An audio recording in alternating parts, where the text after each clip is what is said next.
Hi, this is Shari Frasure with Keller Williams Greater Lexington. I'm here again today for our weekly mortgage talk with tenia.debord at Wells Fargo Mortgage. We're really excited to be talking about this product that they offer veterans benefits, because it's both, to me and Tina both, it's very dear to our hearts. We love helping veterans, and we've had several opportunities in the past to work with veterans and help them buy a new home and get a new mortgage. And it's something that is kind of confusing, and people don't really understand a lot about the ins and outs of why a VA loan is beneficial and why you would choose one, and then what you need to do to qualify.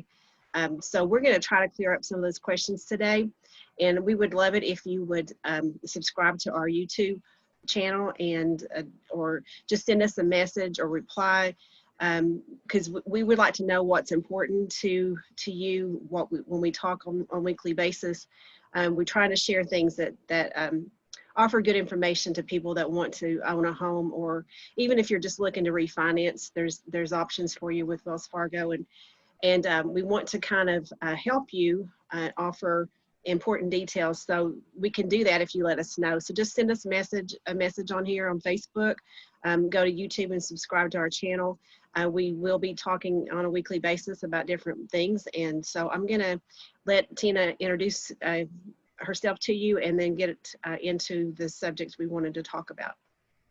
How are you doing today, Tina? I'm great. Again, I am tenia.debord with Wells Fargo Home Mortgage. And yes, this is a product that is near and dear to my heart. I probably, this warms my heart better than any loan that I do. Although everyone's special, I think being able to return, do a small portion for someone that has done so much for our country, it means an awful lot. So, and I'm one of Wells Fargo's military mortgage certified military mortgage specialist. So I've been doing VA loans for a number of years. And I take lots of folks think they're hard and all that. To me, they're one of the simplest and most straightforward transactions ever. A lot of veterans have been shied away from doing VA loans because of the lender being unfamiliar with the product or how to do it, or the company they work for is just, their bank doesn't do them very well, or whatever. But that's the one thing we really try to do everything we can to help our veterans, even just through our employment of veterans. My junior happens to be a Navy veteran himself, and he does a lot of VA loans as well. But we have a specialized team that's all they do. Our underwriters, their sole focus is on underwriting VA loans. So if there's anything that is quirky about it or they know it. So there's no question about, whether you're going to get it. These folks don't stumble. They know what they're doing. So that's great, because it definitely makes a huge difference in the transaction, how smoothly it goes. It does. It really does. Okay, so there's several things about the VA loan that's kind of, different than most loans. And one of the things, of course, is the benefits are 100%. You don't have any down payment. Is that correct? It is. And you don't have to have. Yeah. You don't have to have. Closing costs and prepaids. The closing cost and prepaids, you can get a gift for those, pay them out of your own funds if you've saved money. You can also, of course, for a good realtor, or a good realtor would come in to play, you could advise if there may be an opportunity to ask the seller to pay their closing cost and prepaids. The cap on that is 4% of the purchase price, which in most cases is way more than is needed on a VA loan. So that's something to keep in mind. Right now in Lexington, if you're buying in Lexington, it's because Lexington is on a fiscal year, those taxes can be a little quirky, meaning that you have to have more money than, say, if you're buying a house in Clark County, just because of the tax proration and the way it's set up in Fayette County. But the max is up to 4%. Okay. And when you say that about the tax probation in Fayette County, it's because their fiscal year is from June to June, right? Or July to Yes, June to July. it's July 1 through June the 30th. So Yeah. when the seller, when the person that's buying a house now is going to be closing in August, they're going to be actually paying the seller. The buyer is going to be paying the seller back for, if they close in August, 2 months of taxes. So it makes them having to have a little bit more. Okay. It is very confusing. So you do have to kind of rely on your loan officer or know how to calculate that. And there is some software that helps us with that kind of stuff, but it does, it's hard to explain. It is. But it is different in other counties because their fiscal year is from, the beginning of the year to the end of the year. And January through we don't have to December. deal with that as much. It's just easier. But that's a good point to know. Now, what would you say the typical closing costs and down payments are on a loan?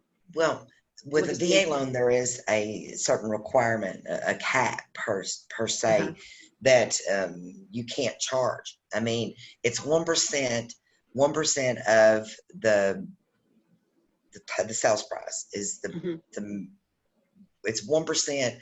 It's the greater of 1% or the actual cost, and most of the cost of third party cost, appraisal, credit report, title, those kinds of things.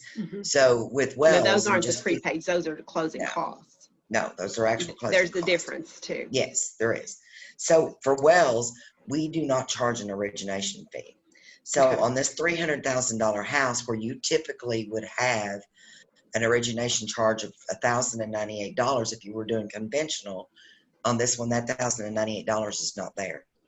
So all you have on this is you have the third-party fees, the appraisal, the credit report, and then the title fees and the lender's title insurance, which is required. Recording fees, I mean, it doesn't matter who you go to, those are going to be there. They're going to be the same, recording fees are what they are. The difference would be the third party, and the same thing on an appraisal. VA appraisal is going to be the same no matter what lender you use. So it's all about if the lender, we just don't charge points. We don't charge origination. So it's one of the cheapest loans for closing costs out there. Okay. I know that what the terms you're using, origination and points, kind of explain that a little bit, because I'm sure that people are wondering what that means. Exactly. Origination is what some lenders break it out and they call it, you'll see it on a quote in a couple of things. It may be a processing fee, an underwriting fee, or an origination charge. That's how the lender, one of the ways the lender gets paid. That's, and there are costs believe it or not, costs associated with doing those. So a lot of times we lump it together and call it an origination charge, where other people have an underwriting charge and a processing charge. So they're all pretty typical, run about the same, about $1,000, but they are, it's the way lenders get paid to do those things. It's as simple as that. Okay. All right. What was the other thing you asked me about? Was that it? Yeah, so that's closing costs. And then we have what we call prepaid. So when I write an offer, normally I'll say closing costs and prepaid. And prepaids. I can write it as closing costs, but there's a difference. So, those are out-of-pocket expenses, or at least they will show up on the buyer side if we don't ask the seller to pay for them. And so prepaids, if you want to go ahead and explain that. Sure. With a VA loan, and all loans now that are going to a secondary market like a Fannie or a Freddie or FHA or VA, and rural housing, all loans require escrow, your taxes and insurance, to be part of your payment unless you have 20% down. FHA, that's not going to change anything. VA is not going to change anything in rural housing. The only two that you wouldn't have if you had 20% down would be a conventional, whether it be held by Fannie or Freddie. So that's to set your escrow account up, you're going to be paying in 1/12 each month of your taxes, 1/12 of your insurance, And so that has to be part of your monthly payment. There's no way around that when it comes to VA. It doesn't matter if you've got 40% equity or 40% down, which you may not be wanting to do a VA loan if you do that, but you might. So, you know, that's the main thing is to have enough money in there when your taxes come due in October or January or October, November or December, that you have those funds in there. So how much is prepaid, how much is put into this escrow account is going to depend on when you close and when they're due. Right. So that's the key, is just to kind of keep in mind your monthly payment. If somebody just sends you a quote and it says principal and interest or P&I, a lot of times you'll see that, then that does not include taxes and insurance. So you may see this little $300 payment, but there's taxes and insurance that go on top of that. Right. So you need to keep that in mind when you see those things. And I'm horrible for using jargon like P&I and origination and stuff like that. So it's really, if you don't understand from a buyer's perspective, and I always say this to people, if I talk in jargon or I say something you don't understand, ask. And that's probably the biggest thing that a person can do when you're shopping for a mortgage is ask. If you don't understand what they're talking about, ask, because right. Our world is pretty sometimes small. We don't want to act like we don't understand right. or not know the answer. Right. Yeah. And that's what I always say to clients is there's no question that is a dumb question. The more questions you ask, the better your transaction will go, the smoother it will go. Yeah. Everybody wants you to be happy, and the only way you're happy is if you understand what you're getting. Right, because if you're confused, you're definitely not going to. You're not going to be happy. No, not at all. So when I'm looking at this comparison, but the 30-year fixed VA loan, the funding fee, what does that include? Yeah.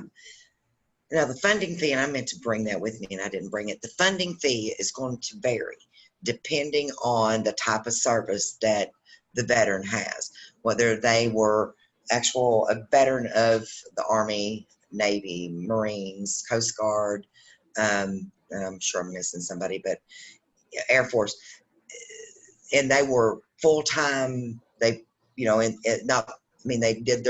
they did 4 years, however long they committed to, they did it. Now, National Guard is a little bit different. And so the National Guard is going to tend to be higher. So the best way to determine how much that's going to be is make sure you have your DD-214 available. And the veteran will know what that means. Yes, it's the discharge papers. And on the National Guard, it's an NG, and I can't remember the numbers, but whatever they gave you as a veteran, whatever they gave you that said you're free, you've completed your commitment, you need to make sure you provide that to your lender. A lot of veterans I see are going online now and getting their certificates of eligibility, which you can do. You can get those online. And that's something, that if you're familiar with VA at all, you've been online looking at things with them, and they got a VA portal that's got a lot of information on there for the veteran to have access to. I can remember back in the day when it would take 30 days to get a certificate of eligibility. Yeah, I do too. Yeah, you do too. Sometimes closings would be closed because you couldn't get it. But now they've made it so easy. And if somebody has that, then there's no guessing when you go see a lender how much your funding fee is going to be, because it's going to say it right on there. Okay. So I've had people that have done their time, have done their commitment, been offered an early out, and not realized that when they signed that early out, they gave up their right to a VA loan. And as a lender, that will learn you a lesson. It'll happen to you one time and one time only. And from that time on, you're going to be asking for the certificate or at least the DD-214 up front, because it will tell you what kind of eligibility or what kind of service they had. Okay. It has to be honorable. If you okay, I think you were getting ready to say, but if you were honorably discharged from the Army, yes. How does that differ from the early out?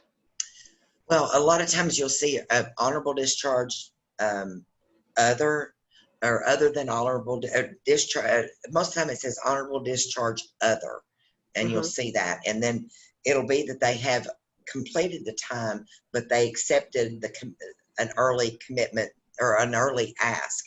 Like in the 90s, there was a group of, I mean, there was a lot of folks went in the late 90s. They offered several people early outs because they didn't need them. And unfortunately, those folks did not realize that they didn't get the home loan benefits. So that's something you have to really, as a lender, you have to look at their DD-214, ask good questions. The other kind of pitfall with that is if somebody says, I'm getting VA disability. Okay.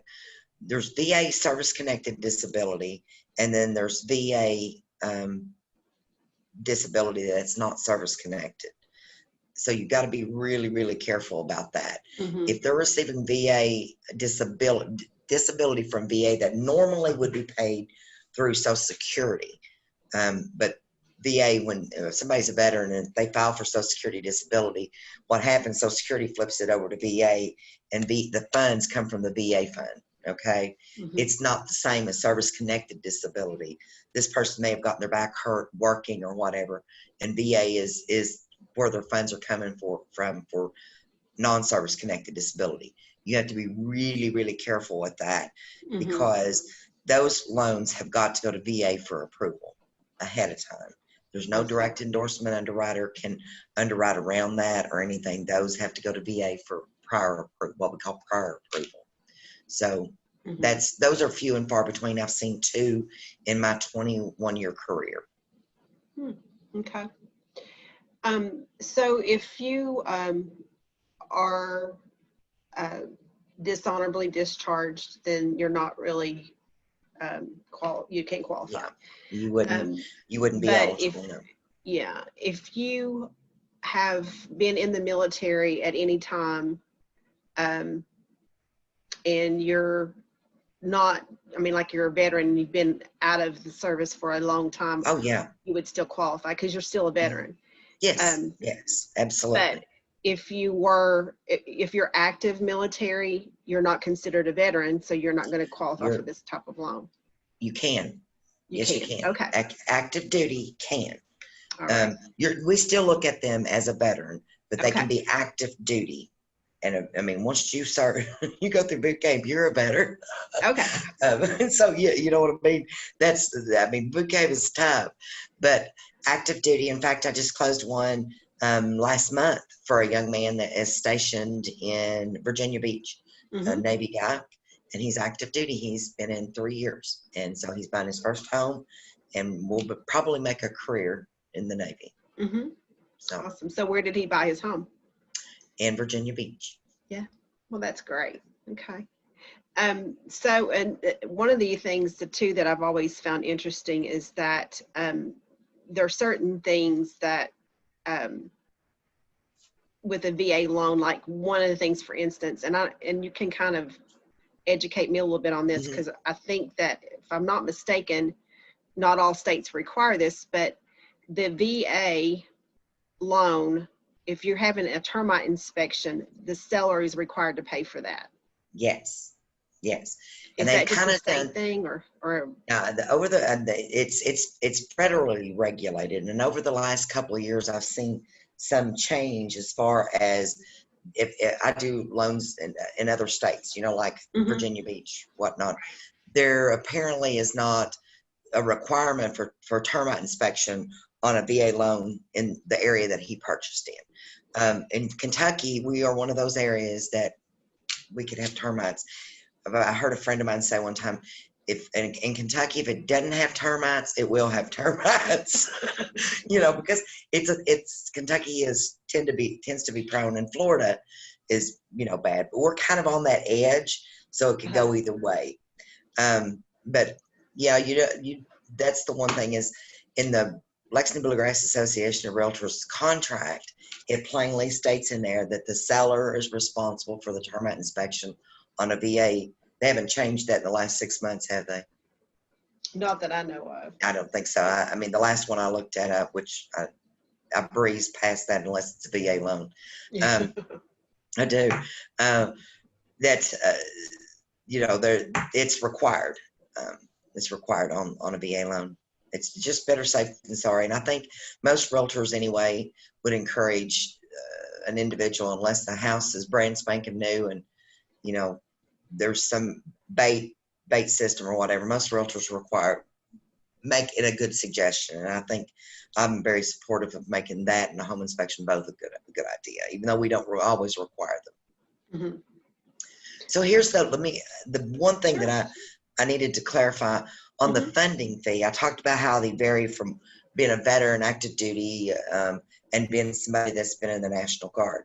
The other thing is that VA funding fee, if somebody receives service-connected disability, and it can be 10% for hearing loss, it can be 40% for whatever, but it doesn't matter. If you're receiving VA service-connected disability for anything, that funding fee is waived. Okay. It's not financed. So that funding fee, as you can see, this was a $300,000 purchase, and the loan amount ended up being $306,900 because you can finance that funding fee on top of the appraised value loan amount. Okay. In this case, it would be loan amount appraised value. Okay, that's interesting because a lot of the times when I write contracts that I know is VA because of the funding fee or other, if there is a fee, I will put in the loan amount and it'll be different and so other agents will question me and I'm like, well, that is the loan amount. I mean, it says loan amount, so that's what they're borrowing. But a lot of people don't even think about that. And so, the terms of the contract can be different if you don't add it in there. But I just think that's something that people don't think about. And then there's on our first page, there's a bracket that has VA or FHA loans, and it has to appraise for whatever the purchase price is. So we don't have to write the purchase price as $306,900. We have to write you don't. No, you don't. So it's just one of those little glitches that not everybody's aware of, and even when we talk about these things, it's also education for other realtors. It is. It really is. If you haven't got the experience, then you don't know. But that's interesting because I didn't think about that as far as being having the disability. Yes. And then it says estimated cash to close, which that kind of gets confusing too. But that is the amount of the closing costs and prepaids. Yes. That we would typically ask the seller to pay. Yes. But we do need to add that on to the sales price in order for that. Totally. It's just according to how we're writing the terms. Right. Yeah. But you can't finance. The only thing that you can finance above the lower of the appraisal or the loan amount or the sales price of the loan amount, the lower of is the funding fee. You can't add closing cost in. So like you said, it would be a negotiation thing, whether you bump the price or somebody wanted to come in and come in and say, oh, I want to offer you $395 on this house. Well, then I turn around and they haven't figured out how they going to pay their closing costs or whatever, when they should have done was $300 and then ask the seller to pay closing costs or whatever. Yeah. But the majority, and that's the interesting thing with this one, because the closing costs are way overshadowed by, in this case, by the prepaids, because the taxes on this piece of property in Lexington would be $3,500. So you take that off, and then you put in insurance, which I figured was $1,200. So at $3,500 and $1,200, it doesn't really leave a whole lot there for closing costs, does it? Right. So that's the thing, is the closing costs on these loans are so. I need to do that. Okay. Was that you or me? I don't know. There was just a notice that they've removed the 40-minute limit on our group. Gotcha. So that was nice of them. It was. We can go on and on, can't we? Exactly, we could. But anyways, that's a really big. That kind of shows what closing costs are going to run on these transactions. It is just really remarkable what you can do for somebody that's a veteran. And that's one of my little tags on my computer. It asks for three things. Are you a veteran? Are you a member of a union? And there's something else. But anyways, those two things I always ask. Are you, oh, and who do you work for? Three things. Are you a veteran? Are you a member of the union? And who do you work for? The veteran is, first of all, because this is such an opportunity for somebody. I had a gentleman that was 75 years old. He couldn't believe it when I said, are you a veteran? He goes, what? I said, yeah, I am. They were buying a manufactured home, and that's, oh, I pray every time I get a manufactured home, please, dear God, let this be a veteran. Yeah. Because it just makes it so much simpler. But, I mean, he said, he brought his DD-214 in. It was on a microfile in a little manila folder about the size of a card, you know, a deck of cards or a credit card. And that was his DD-214 was on that. And it was crazy how I had to make a copy of it, but he had been around that long. And that was the first time he'd ever been asked and first VA loan he ever done. And see, that's one of the things too, that I always say, you know, you really need an experienced agent, real estate agent, Right. and an experienced loan officer, because there's things that the typical newer agents and loan officers, they just don't know what different benefits that they can provide and what other options might be. You know, when you're looking at these scenarios, and I appreciate you doing this because it's very interesting to me. If you're getting your typical 30-year fixed loan, your estimated cash to close, and that means that's how much money you have to come up with at closing, because it's 5% down. That's substantially more than a VA because of the 100% financing. You know, if you don't have the funds, and a lot of veterans don't, you know, they don't have the money that they need to put in good down payment.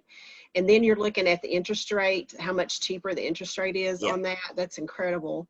It is. It really is. So overall, you're paying a little bit more per month to have a VA loan, but you've got that cash still in your pocket. With that, I mean, when you compare it to when you compare it to the 5% down, it's just barely. But a lot of times, like you said, $21,000 in somebody's pocket in this day and age, especially where cash is king and we don't know where we're headed and things like that, that means a heck of a lot. Even at 3%, $15,000. I mean, versus, you know, and the minimum, that's the cheapest down payment out there is 3% down, you know. Right. So, you know, that's a and then you've got mortgage insurance on top of both of those loans that you don't have on the VA, which that's pretty, you know, pretty good savings right there over the life of the loan. And like you said before, that the taxes and insurance don't change because they're going to be the same on any loan. But the real benefit is the no down payment and the interest rate being so much lower. Yeah, the interest rate and the reduced amount of closing costs, it's a great loan. I mean, it really is. And anybody that tells you that they're difficult, they're not. It used to be, you know, we had a lot of guidelines on appraisers that did appraisals. You remember FHA? Oh my God. You know, FHA, if you had a speck of peel and paint, you know, or the handrail was jiggly or whatever, there was all kinds of, I've never experienced that with the VA loan. I mean, they're going to protect the veteran, yes, but you know, if it's a safety issue, a significant safety issue, the VA appraiser is going to tell you that, and you're not going to be closing without it being fixed. But they're just not like the FHA was. I mean, God Almighty, it was horrible what they put people through. Right. I know a lot of times we lost the deal because of it. Yes, and that's the other thing that makes makes this a little bit. This makes it different than a conventional loan. Is the lender does not have any control over who does the appraisal. That is done by VA. You have to request a case number be assigned, and once that case number is assigned, then you get your VA appraiser assignment at the same time. They answer to VA. The appraisal goes to VA first, and then VA reviews it for quality, and they ship it on to us for our underwriter to review. So, and Okay, approved. great. So this says the option to buy down your monthly mortgage payment for the initial years of your loan. Is that a VA thing or is that a Wells Fargo thing? No, they offer, VA offers adjustable rates, just like a conventional loan. They are, I don't think they do a 3 anymore. It's 5 and 7 year arms. Okay. Used to be they did 1 year and 3, 1, 3, and 5, I think. Now it's down to doing a 5 and a 7 year arm.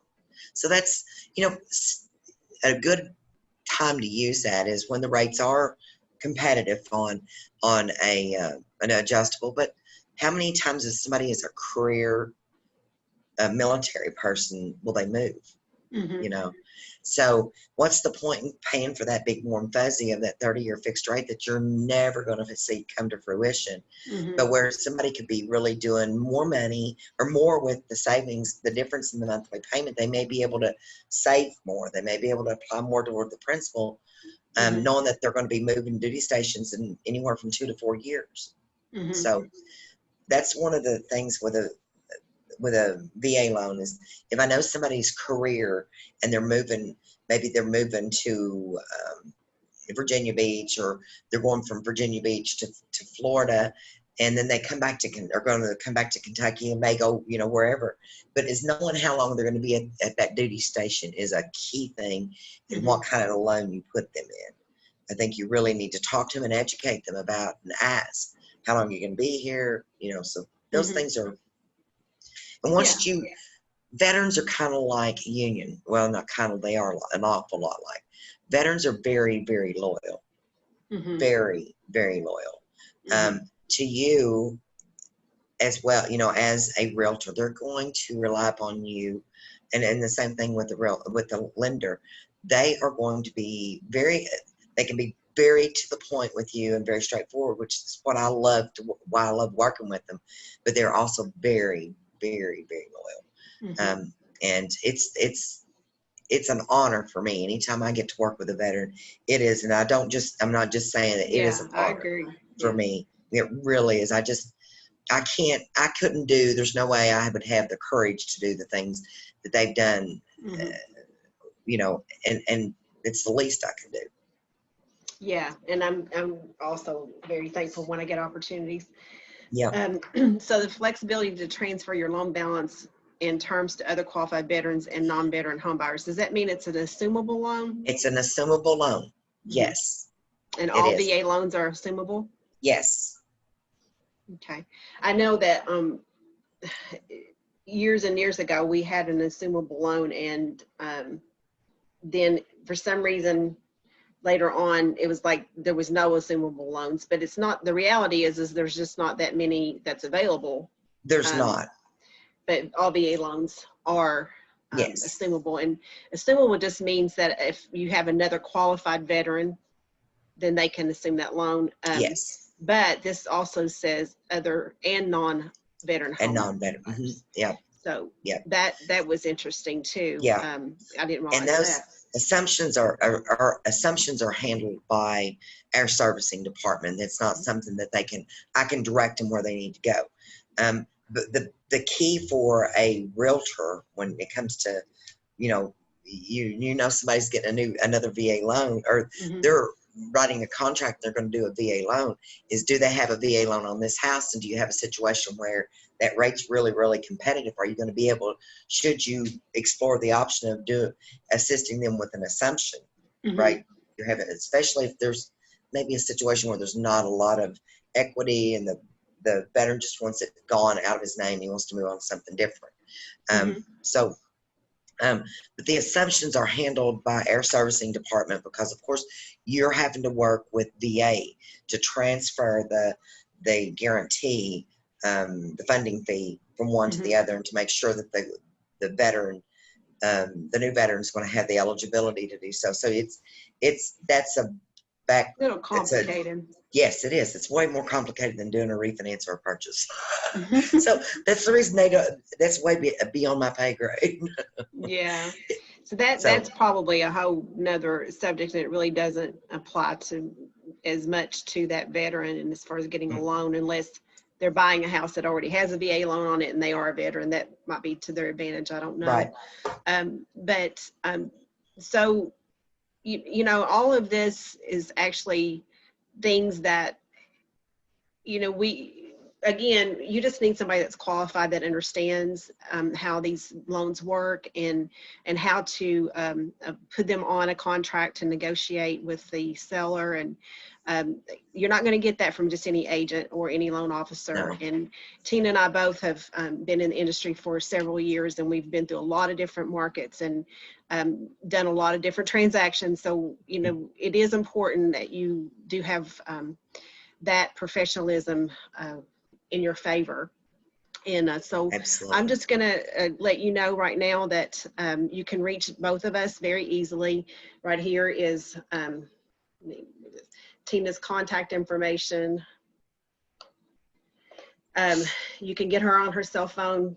Both of us answer by call or text. Text is probably the easiest and the quickest way, because if we're busy with other clients, we can, you know, send you a quick message back.